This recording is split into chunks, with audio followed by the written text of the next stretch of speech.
Hello guys, magandang gabi sa inyo lahat. Ito ulit si Mike Padua. At ito na naman ang ating weather analysis ngayong araw po ng Miyerkules hanggang Biyernes, Pebrero 15 hanggang 17, 2023. At ito po ang ating Tagalog version o Filipino Taglish version. Pinaglingkod sa inyo ng Typhoon 2000 at Naga College Foundation Typhoon Preparedness Center. Umpisa natin ang update. Ito ang latest GovSat na ginawa natin kaninang hapon. At nakita po natin, bumababa na po ang hanging amihan, ang surge o bugso ng amihan, medyo malabig po ito, na pwedeng umabot po ng 20 o 21 ang tinatawag natin wind chill o yung hangin na may dalang lamig.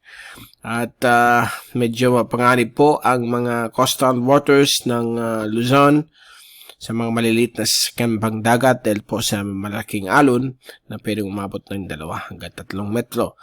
Now, ito pong hanging amihan ay nagbibigay rin po ng mga pabugso-bugsong ulan, na po dito sa may Cagayan Valley at Kabikulan, particularly pagdating po ng late afternoon hanggang gabi. Pag umaga, tanghali, pwede pang sumilip yung araw, ganun po ang characteristics or nature ng amihan. Samantala, habang bumababa ang amihan dito sa may Visayas at portion po ng Hilagang Palawan, meron po tayong trough po dito o extension ng mga kaulapan na may mga talang malalakas na thunderstorms sa Mindanao, Visayas at Palawan. Now, ito pong extension na ito ay galing po sa LPA na si 99W na kasalukuyan ay halos hindi kumikilos dito po sa may south of Palau. At less than 35% o low chance po ito na magiging bagyo sa loob ng 24 oras. Kaya babantayin po natin ito. Dahil sa darating pong weekend, itong LPA na ito ay lalapit po sa Eastern Visayas at Kabikulan, and probably on Sunday or Saturday, itong pong LPA ay dadaan na napakalapit po sa Kabikulan, and may hint po ang European model na paglampas po sa Kabikulan, posible po siyang magiging isang ganap na tropical depression.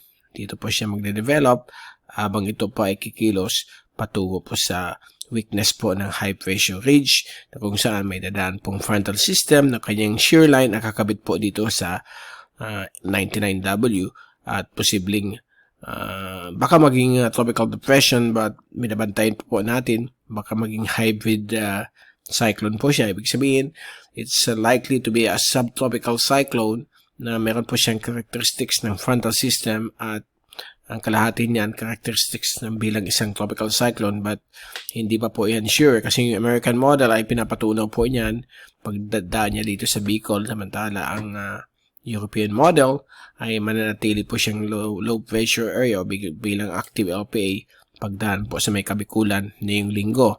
So what's in store sa atin? Magiging maulan po tayo ngayong Sabado at Linggo. Mag-iingat po tayo, maghanda sa mga posibleng mga pagbabaha sa mga mabababang lugar, sa mga riverbanks, as well as sa mga mountain slopes, sa possibility ng landslides. So mag-ingat po tayong lahat, at kung titingnan natin yung fast animation, so nakikita po natin dito, nag-struggle po mag-develop itong si LPA99W dahil po sa malakas na hangin po sa taas ng kanyang sirkulasyon. So, nadidisrupt ang kanyang development. At good news po yan sa atin, at least hindi siya magiging ganap na bagyo. But we will still observe, babantayin natin ngayong weekend for possible abrupt development. Okay? And sa fast animation ng windy.com mula sa UMETSAT ay nakita po natin itong mga kaulapan na yun na dala ng trough o extension ni LPA99W na nandito po siya, okay? And yan po yung trough niya at nag-extend po hanggang dito. Kaya may mga thunderstorms po tayong posibleng maganap dyan sa area na yan. At sa ating upper level winds o wind shear product at kitang-kita po natin na nandito yung LPA. Okay? Nasa area po siya ng 75 to 95 kph na upper level winds. So, malabo talagang mag-develop yan for the next 24 hours. So, it depends. Pag mag-relax po itong upper level winds o wind shear, baka maging active LPA. Kaya, double tutok natin itong sama ng panahon na ito. Okay, at ito naman yung ating wind forecast mula sa European model at according sa windy.com. So, bukas ng hapon, nandyan na po yung LPA na magiging active po siya habang patuloy pa rin yung amihan sa coastal sa area po ng Cagayan Valley, Eastern Luzon, Bicol Region, Mimaropa at Visayas. Kasama din po ang Northern Caraga na pwede maapektuhan ng amihan at yung kanyang trough. Sa Friday, Pebrero 17, ang LPA ay manatiling quasi-stationary habang ito unti-unting lumalapit po sa silangan na Mindanao. At iyan pa rin po ang epekto po ng hanging amihan at posibleng may shoreline po dito but nasa dagat lamang po yan. At sa Sabado, Pebrero 18, ito po ay malapit na po sa may Siargao at Dinagat Islands, itong LPA, habang papalapit ito sa may Eastern Visayas o sa may Samar Provinces. At sa Sabado ng late evening, ito po ay inaasahan pong tatakbo dito malapit sa Bicol. And Linggo ng hapon, mukhang mag-organize po siya dito sa may north of Catanduanes. Posible maging active LPA or even become a tropical depression, but babantayin po natin yan kung ang characteristics niya ay magiging subtropical cyclone. And wait and see po tayo, okay? And then sa Monday, akit na po siya patungo sa weakness ng high pressure ridge. Okay? At sa ulan na naman po, ay kitang-kita po natin yung mga ulan sa Bicol ngayong gabi, pabugso-bugso. At bukas po ng hapon, inaasahan pa rin po ang mga light showers sa Bicol at Eastern Luzon, thunderstorms sa Mindanao. And sa Friday, Pebrero 17, yan na po si 99W, papalapit na po sa may Eastern Visayas at Northeastern Mindanao. Yan po yung kanyang sirkulasyon. Mga ulan po yan. Yan pula at yellow. At sa Sabado, ay kita po natin itong LPA. Mukhang lalapit na po dito sa may Eastern Visayas. Bibigay ng mga ulan. At Sabado ng gabi, bibigay ng karabing ulan din sa Kabikulan at Eastern Luzon. Lalo na po sa may Quezon Province.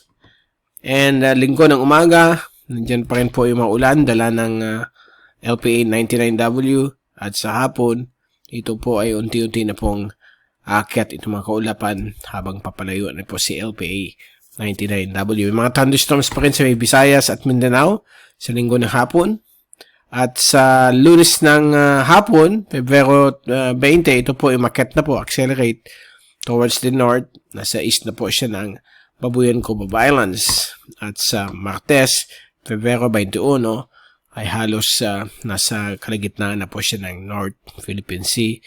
Samantala ay naman po mga showers sa Bicol at Eastern Luzon dahil po sa bagong bugso ng amihan. Okay, at bago tayong paalam, ito yung Global Tropics Hazards Outlook ng Climate Prediction Center for the next 2 to 3 weeks. Ay para makita ninyo kung para maghanda kayo kung anong mga possible na mga weather conditions sa loob ng 2 hanggang 3 linggo. Now, valid February 22 to 28, inaasahan pa rin po dito sa may Philippines and lalong-lalo na po sa Palawan, Bicol Region, Mimaropa. Lalong-lalo na po sa may Bicol Region, Mimaropa, Metro Manila, Calabarzon, Central Luzon. May mga possible po yan, mga more than 65% of above average rainfall. And then the rest of the Philippine Islands is more than 50% of above average rainfall. And sa week 3, valid March 1 to March 7, patuloy pa rin po ang above average rainfall sa Pilipinas, more than 50%. Samantala, ang Western Mindanao, Sulu Archipelago at Palawan ay medyo mataas ang kanilang rainfall probability, which is more than 65%. Okay, bound for changes pa rin po ang forecast for week 3. So, for March 1 to March 7 ay marami pa pong pwedeng magbago niyan. Hindi pa po sigurado ang forecast nito. At itong February 22 to 28, malamang medyo tumataas na po ang probability nitong forecast nito. Okay, so dyan muna natin tinatapos ang ating update ngayong gabi po ng Miyerkules. At babalik ulit tayo sa mga susunod na araw. At mula sa Typhoon 2000 at NCFTPC, ito si Mike Padua ang nagpapaalam. Mag-ingat po tayong lahat. #WeatherWiser. At maraming salamat po sa pagpanood niyo sa aking channel.